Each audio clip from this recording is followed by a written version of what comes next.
Hello everyone! Welcome to Justina07 Mix Vlogs. And for today's video guys, ang nakikita ninyo ay ginataang pechay. Ayan, ginataang pechay na pinataray ko lang guys kasi ang nilahok ko sa kanya ay chicken.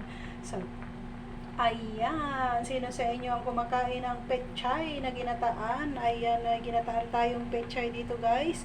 Isang sili lang ang aking inilagay guys kasi hindi naman kami kumakain ng sili. So, pampabango lang sa pagluluto baga guys. Ayan, pampabango lang kaya ako naglalagay ng sili. Pero ang aking asawa guys, matakaw kumain ng sili. So, ayan, luto na ito guys. Papatayin ko na ang apoy nito. Kasi yan ay okay na, luto na yan. So, hindi natin masyadong papakatihin kasi masarap yung merong itinatapik na kaunting sabaw sa kanin. Kaunting tapik-tapik sa kanin ba. So, ayan. Thank you so much sa inyong lahat dyan na patuloy na nanonood ng aking mga video cooking upload ng mga simple-simple lang, hindi kahabaan. Pero ayan, may mapupulot naman kayong aral diyan. Ayan, mga technique na mga simpleng lutong bahay guys. Ayan, kita nyo ang pechay, ginagataan pala ni Justina, no? Ginagataan, pero nilahukan ko naman siya guys ng chicken. Ayan, pinataray ko yung aking ginataang pechay. So, ayan, patayin ko na ang apoy. At baka malabog yung ating pechay, hindi na yan masarap pagka masyadong labog. Mawala na ng sustansya yung ating pechay kapag overcook na siya.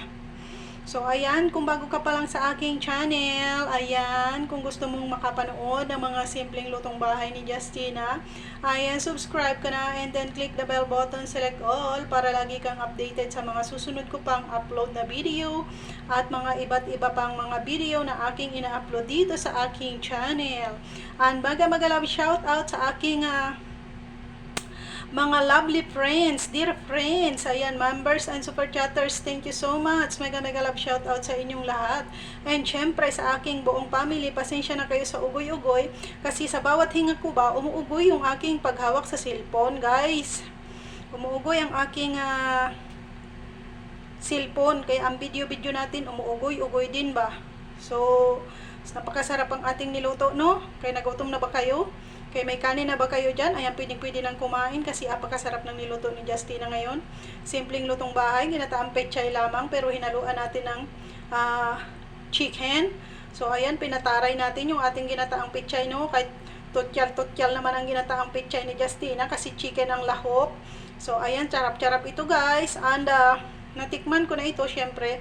And, I will fix the alat. Ayan, may English na naman, the spokening dollar na naman si Justina guys. English spokening dollar na naman si Justina, no?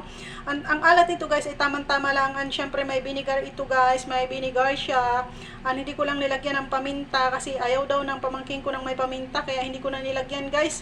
So ayan, sili na lang na haba ang nilagay natin para mabango yung ating mas mabango yung ating ginataang pechay na may chicken.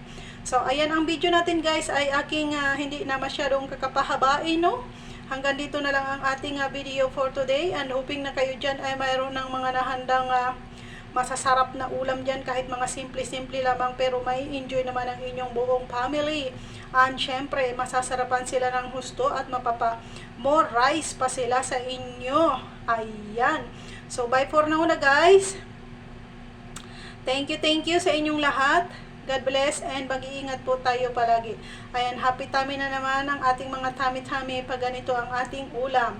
My chicken and my gulay na pechay. Bye for now guys. See you on my next video upload. Thank you for watching. Bye. Love you all guys. Mama. Chup chup.